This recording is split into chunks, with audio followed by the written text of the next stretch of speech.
Hello, আসসালামু আলাইকুম। কেমন আছেন সবাই? আমি মোহাম্মদ আকিব নূর, অ্যানিমেশন 3D and VFX স্টুডিওর ফাউন্ডার।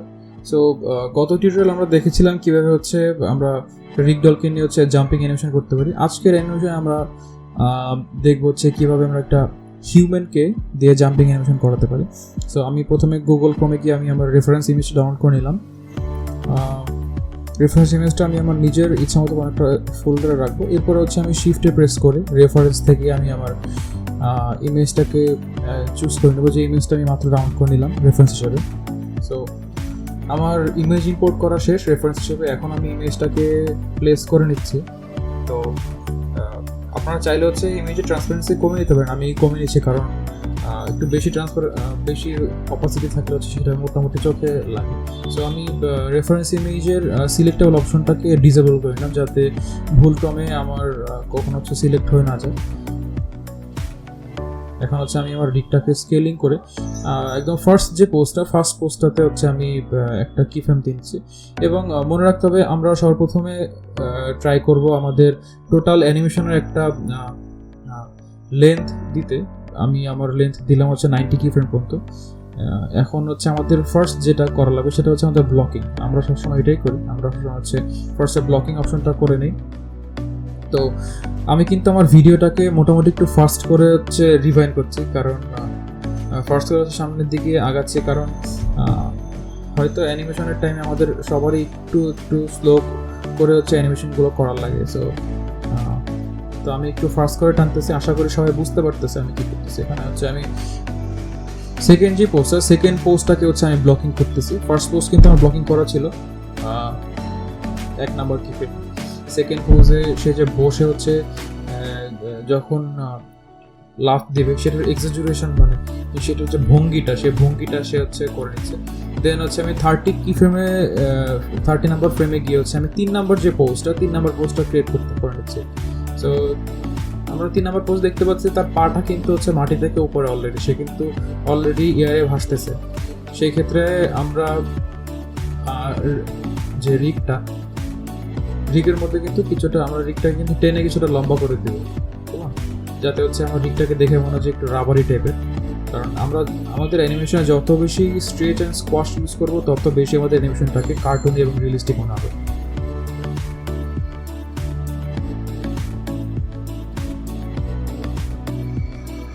তো আমরা দেখতে পাচ্ছি আমাদের 3 নাম্বার পোজের সামনে বুকের সাইডটা কিন্তু একটু হালকা সামনের দিকে বাঁকানো, নোংরের মতো।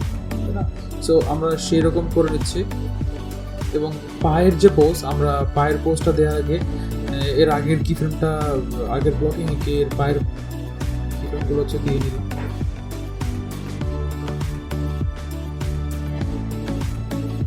সো এখন আমি চলে যাব হচ্ছে আমার ফোর্থ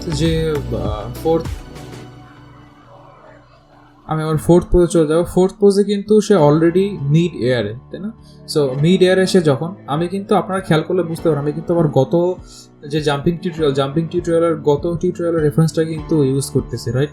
সো এখানে আমরা দেখতে পাচ্ছি কি সে অলরেডি মিড এয়ারে, 4 নাম্বার পোজে দেখতে পাচ্ছি অলরেডি মিড এয়ারে। আর মিড এয়ারে থাকা অবস্থায় দেখতে পাচ্ছি কি তার একটা পা সামনে এবং একটা পা হালকা পিছনে, এবং সে সামনের দিকে হালকা ঝুঁকে আছে। সো আমরা ওই পোজটাকে আনার ট্রাই করতেছি।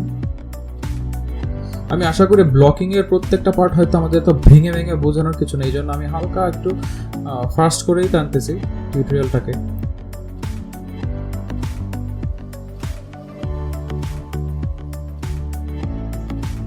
সো আমার ফোর্থ পোস্ট যখন শেষ হবে ব্লকিং, দেন আমি চলে যাব হচ্ছে আমার ফিফথ পোজে। সো আমি ফোর্থ পোস্টটাকে স্টিল নাম কিছু রিফাইন করে নিচ্ছি।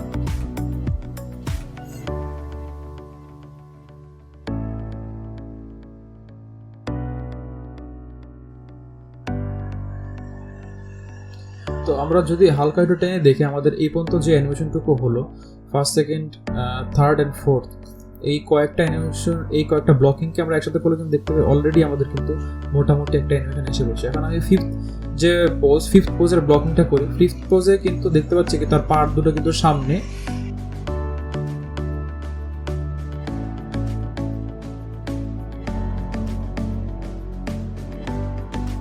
মিড এয়ার পজিশন থেকে সে কিন্তু এখন হচ্ছে মাটিতে নামবে।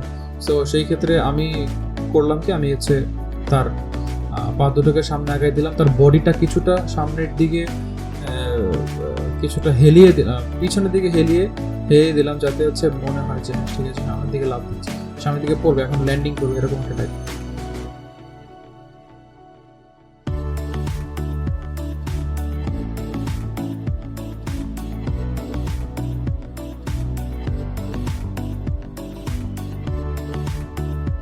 আমাদের ফিফথ পোজের ব্লকিংও কিন্তু মোটামুটি শেষ। এখন আমরা চলে যাব সিক্সথ পোজের ব্লকিংয়ে। সিক্সথ পোজের ব্লকিংয়ে কিন্তু দেখতে হচ্ছে কি আমাদের ক্যারেক্টার কিন্তু অলরেডি মাটিতে ল্যান্ডিং করেছে, রাইট? সো আমরা আমাদের সিক্স পোজের ল্যান্ডিংয়ের মানে সুপারম্যান টাইপের যে ল্যান্ডিং, সেই ল্যান্ডিংয়ের জন্য আমরা ওর পাটাকে প্রথমে হচ্ছে গ্রাউন্ডে সেট করে নেব, দেন হচ্ছে তার বাকি যে বডি পার্টসগুলো, সেই বডি পার্টসগুলোর আমরা ট্রাই করবো হচ্ছে পোজের অনুসারে নিয়ে আসার জন্য। আমার হাতটা কিন্তু উপরে অলরেডি উপরে হচ্ছে মানে অনেক উপরে উঠে আছে, তো ওটা হাতটাকে ঠিক করে নিলাম। বসার পজিশনটা এখন আসলে মোটেই সুন্দর লাগতেছে না, সো আমাদের বসার পজিশনটা আরও ডিপেন্ড করা লাগবে। এখন দেখুন হচ্ছে আমরা কিছু করতেছি, সো বেটার আমরা যদি হচ্ছে ওর একটা পাকে সামনে দিই এবং একটা পাকে পিছনে দিই, দেন হচ্ছে হয়তো ওর বসার স্টাইলটাকে তখন হয়তো আমাদের মনে হবে কি যে হ্যাঁ ঠিক আছে লাভ দিয়ে নামছে, রাইট? সো ওর পাটা আমার কাছে এখন রাইট মনে হচ্ছে, পিঠটাকে হালকা ঝুঁকাই দিলাম, হাতটাকে গ্রাউন্ডের সাথে লাগাই দিলাম।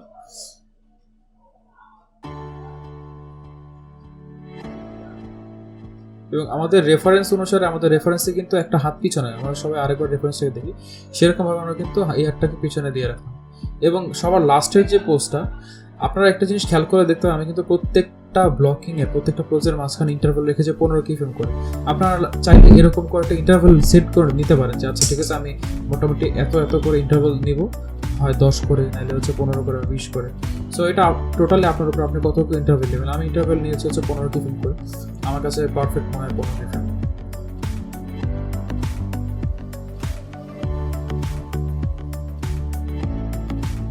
আমি 6 পর্যন্ত চলে গেলাম, 6 পর্যন্ত কিন্তু সে অলরেডি দাঁড়িয়ে আছে। সো এখন আমরা আরেকবার দেখে নিই আমাদের অ্যানিমেশনটা। আমার কাছে কিছুটা কম মনে হচ্ছে, আমি FPS বাড়িয়ে নিলাম 30 FPS করে। সো এখন কিছুটা ফাস্ট লাগতেছে, কিন্তু এখনও দেখতে পাচ্ছি আমাদের অ্যানিমেশনে কিন্তু অনেক কাজ বাকি আছে। সে যখন লাফ দিচ্ছে, লাফ দিয়ে নামার পরে মনে হচ্ছে যে ওর পাটা পিছলে যাচ্ছে, ইভেন হচ্ছে যে ওর লাফ দেওয়ার পরে আমাদের ওকে বোঝাতে হবে যে ঠিক আছে ও মোটামুটি আকাশের উপরে আছে, একটু উপরে উঠছে। সেই ক্ষেত্রে আমরা করলাম কি ওর মিড এয়ার পোজটাকে আরেকটু উপরে নিয়ে উঠালাম, যাতে মনে হয় যে সে ঠিক আছে মোটামুটি ভালোই উপরে উঠছে লাফ দিয়ে। ওকে, এখন আমার ফোর্থ পজিশনটা এখন আমার কাছে ওকে।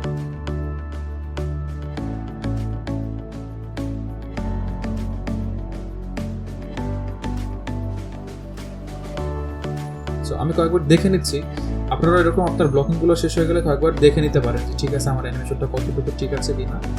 সো যখন আপনার কাছে মনে হবে ঠিক আছে আমার অ্যানিমেশনের ব্লকিংগুলো ওকে, দেন আপনি মুভ অন করবেন রিফাইনিং। সো রিফাইনিং ব্যাপারটা হচ্ছে টোটালি আপনার উপর, আপনি কতটুকু রিফাইন চান, আপনার অ্যানিমেশনটাকে কতটুকু স্মুথ চান, কতটুকু সুন্দর চান, সেটা টোটালি আপনার উপর। আমি চাচ্ছি রেফারেন্স যে ইমেজ, রেফারেন্স ইমেজ বাদ দিয়েও তার মধ্যে আরও কিছু এক্সট্রা ডিটেল অ্যাড করার ট্রাই করছি। আমি এই পার্টটাকে একটু বেশি টেনে দিলাম, এটা মোটামুটি আরও বেশি ফাস্ট করে দিলাম, কারণ জানি না আসলে কে কতটুকু ইন্টারেস্টেড এই রিফাইনিং পোস্টটা নিয়ে। হয়তো অনেকে ব্লকিং এর পার্টটুকু দিই স্যাটিসফাইড। সো আমার কাছে মনে হচ্ছে ব্লকিং এর পর আর অনেক কাজ আছে রিফাইনিং। সো রিফাইনিং এর পার্টের জন্য আপনি হচ্ছে প্রত্যেকটা পোস্ট, প্রত্যেকটা বোম ধরে ধরে হচ্ছে আপনি করবেন। এখন হচ্ছে এটাকে স্মুথ করার ট্রাই করবেন। সো আমি কিন্তু রিফাইনিং এর ফার্স্টেই কিন্তু তার মাথার অ্যানিমেশনটা করে নিয়েছি, এখন কিন্তু ওর হাতের ব্যাপারটা করতেছি। ও যখন লাফ দেবে তখন লাফের টাইমে কিন্তু জাম্পটা দেওয়ার টাইমে কিন্তু ওর হাতটাকে কীভাবে উপরে নেবে সেইটার দিকে আমরা দেখতে পাচ্ছি। এবং আমরা করলাম কি যখন উপরে আছে তখন ওর পা দুটোর হাঁটু দুটো কিন্তু হালকা বাঁকাই দিলাম, যার কারণে ওকে মনে হচ্ছে আসলে লাফ দিতেছে। কিছুক্ষণ আগে কিন্তু ওর পা দুটো একদম সমান্তরাল ছিল, রাইট? এখন মনে হচ্ছে স্পাইডারম্যানের মতো লাভ দিয়েছে। সো ওরকমই আমাদের হচ্ছে কিছু কিছু জিনিস একটু ন্যাচারাল করার জন্য, লাইক এখানে পাটা কিন্তু বাঁকায় গেছে, তো আমি পাটাকে সোজা রাখার জন্য আমার কি ফ্রেমটাকে একটু করবো কি একটু এই পজিশনে এনে একটু শিফট দিয়ে এই পজিশন বরাবর হচ্ছে কি দুটাকে পায়ের পাতার এই দুটোকে অ্যানিমেশন দুটোকে ঠিক রাখবো এবং ওর অ্যাঙ্কেলগুলোকে জাস্ট হচ্ছে কি বাঁকা দেবো। কারণ আমরা যখন লাভ দেই সেম আমাদের আগের যে ভিডিওটা আপনার বলবো যে আপনারা যদি আগের ভিডিওটা মিস করে থাকেন আগের ভিডিওটা দেখে আসেন। আগের ভিডিওতে কিন্তু আমরা কি করছি লাফের টাইমে কিন্তু আমাদের অ্যাঙ্কেলটাকে আগে বাঁকায় নিচ্ছি, কারণ আমরা লাভ দেওয়ার সময় কিন্তু টোয়ের উপরে আমরা লাভ দিই।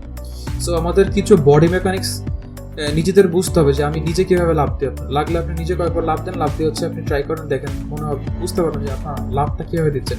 সো আপনি যতটা রিয়েলিস্টিক চাবেন আপনার নিজের রেফারেন্স বাদ দিয়েও আপনার নিজেকেও কিন্তু রেফারেন্স তৈরি করে নিতে হবে আগে, তাহলে আপনি বুঝতে পারবেন যে মেকানিক্সগুলো কীভাবে কাজ করছে, বডি মেকানিক্সগুলো কীভাবে কাজ করতেছে। সো আমি কিন্তু দেখতে পাচ্ছি আমার পাটা কিন্তু স্লাইড করতেছে, আমি কিন্তু চাই না আমার পা স্লাইড করুক। তো আমার পিছনের পাটা ঠিক করলাম, পিছনের পাটা স্লাইডিংটা ঠিক করলাম, সামনের পাটা বেশি স্লাইড করতেছে, এখন সামনের পাটা এখন ঠিক করবো।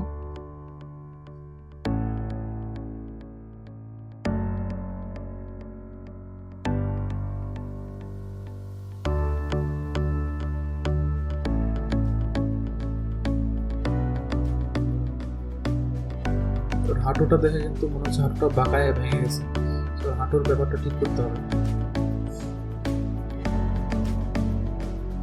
এখন মোটামুটি ঠিক দেখা যাচ্ছে। আর হচ্ছে ওর সামনের ওর যে টর্সো এবং হাত এই বোনগুলো একটু পিছনে নিয়ে এলাম।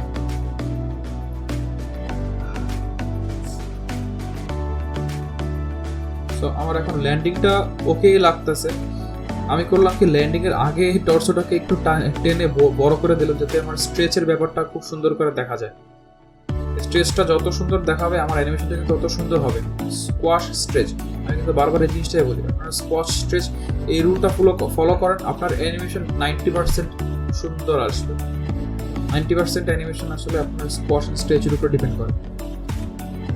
তো দেখতে পারতেছি আমাদের কার্টুন অ্যানিমেশনের রিফাইনিং এর ফার্স্ট যে ফেজটা আমাদের এটাও কিন্তু মোটামুটি শেষ আলহামদুলিল্লাহ। এখন হচ্ছে কি ও যখন লাফ দিয়ে নামবে এরপরে কিন্তু ওর মাথাটা কিন্তু লাফ দিয়ে নামার পর কিন্তু মাথাটা উপরের দিকে তাকাবে, রাইট? এই যে একবার লাফ দিয়ে নামছে মাথাটা নিচের জায়গায় গেছে, এরপরে হচ্ছে মাথাটা একটু উপরের দিকে তাকাবে। সো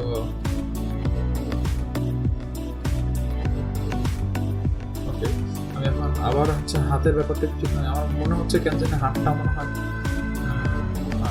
এখন ঠিক আছে। কিছুক্ষণ আগে মনে হচ্ছিল হাতটা হয়তো উল্টে যাচ্ছে, সো হাতটা এখন ঠিক আছে। আমি বুকের সাইডটা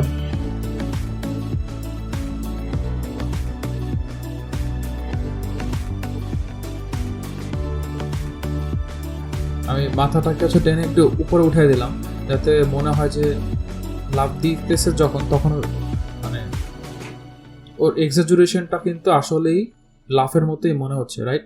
ওইটার জন্য কিন্তু হচ্ছে আমি করলাম কি মাথাটাকে হালকা একটু উপরে উঠে দিলাম। আপনারা যদি আমার বেসিক অ্যানিমেশন টেকনিক্সগুলো ফলো করেন আমার মনে হয় আপনাদের ইনশাল্লাহ সিজি অ্যানিমেশনে প্রবলেম হবে না অতটা। সো একসময় আপনারা প্রো হয়ে যাবেন আশা করি। তো আমাদের কিন্তু এখন দেখা যাচ্ছে কি আমাদের কিন্তু মোটামুটি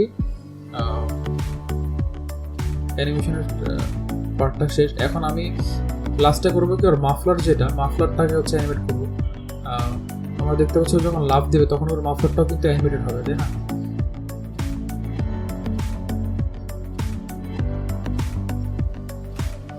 মাফলারটাকে আসলে অ্যানিমেটেড করাটা খুবই পেইনফুল একটা জব ছিল, কারণ মাফলারের মধ্যে নাই কোনো আইকে, সব হচ্ছে আপনার এফকে করা। সো এফকে গুলো দিয়ে হচ্ছে আপনার যখন আপনি অ্যানিমেট করবেন এফকে গুলো আসলে আইকের মতো অত স্মুথ না। আইকে যেরকম হচ্ছে আপনার একটা বোন দিয়ে বাকিগুলোকে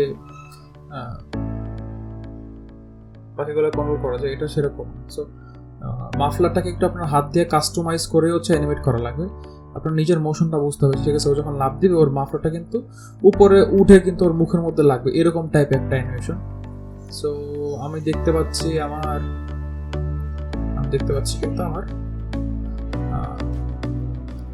মাফলার অ্যানিমেশনটা মোটামুটি ঠিক লাগতেছে।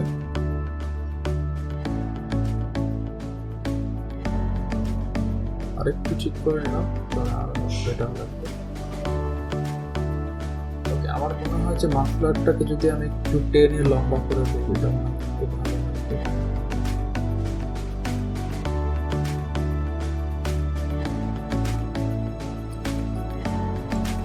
টেনে লম্বা করে দিলাম। আমার মনে হয় এখন দেখতে মনে হয় এটাকে এটাকে পারফেক্ট লাগবে, রাইট? সো এখন আমরা দেখতে পাচ্ছি কি সে যখন লাফ দিতেছে তার মাফলারটা উঠতেছে এবং ওর জাম্পের যে পার্টটা, লাফটার পার্টটাও কিন্তু পারফেক্ট, রাইট? সো আমরা এখন দেখতে পাচ্ছি রেন্ডার করা অ্যানিমেশনটা। সো রেন্ডার করা অ্যানিমেশনটা কিন্তু দেখতে আরো খুবই সুন্দর লাগছে। আপনারা কিন্তু চাইলে এটাই করতে পারেন কি, আপনারা লাইটিং, ম্যাটেরিয়াল, অন্যান্য সবকিছু অ্যাড করে কিন্তু আপনারা চাইলে খুব সুন্দর রেন্ডার করতে পারেন। সো আজকের মতো টিউটোরিয়াল এখানেই। ইনশাল্লাহ সামনের টিউটোরিয়ালে নিয়ে আবার আসছি। সো এই পর্যন্ত সবাই ভালো থাকবেন, আমার জন্য দোয়া করবেন যাতে আরো ভালো ভালো কাজ নিয়ে আসতে পারে আপনাদের মাঝখানে। সবাইকে ধন্যবাদ। আসসালামু আলাইকুম।